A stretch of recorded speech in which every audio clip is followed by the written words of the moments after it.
Friend. Oh yeah, my friend Mark, Mark Sunshine, who's credited in the game, came up with the name and came up with the general theme, and I just ran with it.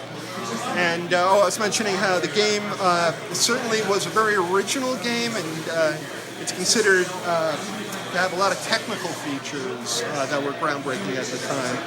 But the game itself it was influenced by a lot of popular games of the time, like Donkey Kong, of course. But because it was a non-linear adventure type of game, I also credit games like Atari Adventure and Atari Superman as also games that influenced Montezuma.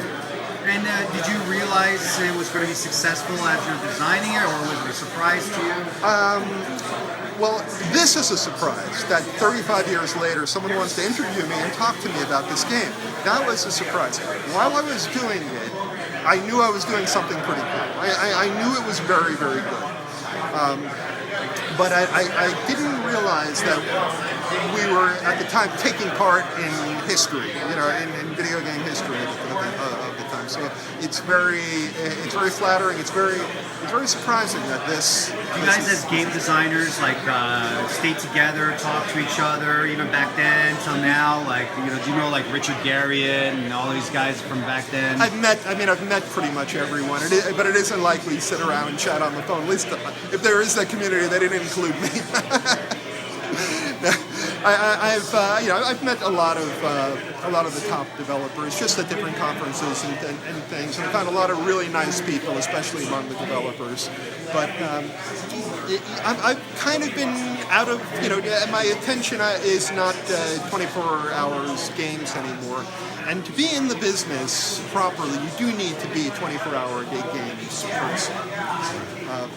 It's a full-time lifestyle, pretty much. It's moving so quickly even now. There's constantly new types of controllers coming out, new types of things. So even right now, my game Montezuma is currently sold for the phones, but it's very hard to keep up with all the changes. So I hope that by the end of the month I'll have a new release out, and hopefully it'll go smooth. Oh, so you're continuing to develop it? The game continues to sell. I mean, it's about 35 years later, and the game still sells. I have it for Android and iPhone, and I hope to do some other releases. I hope to get it on the Windows Store and for computers, and maybe some even game consoles. So as a collector, I collect some Pickbox PC games, some old Commodore games, even the Apple games.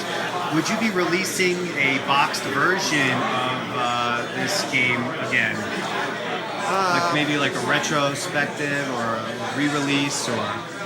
I really don't want to be in the production business, so to say, the sales business, but there's a possibility of something along those lines. I can't talk about it yet. Okay, no worries. It may be a surprise.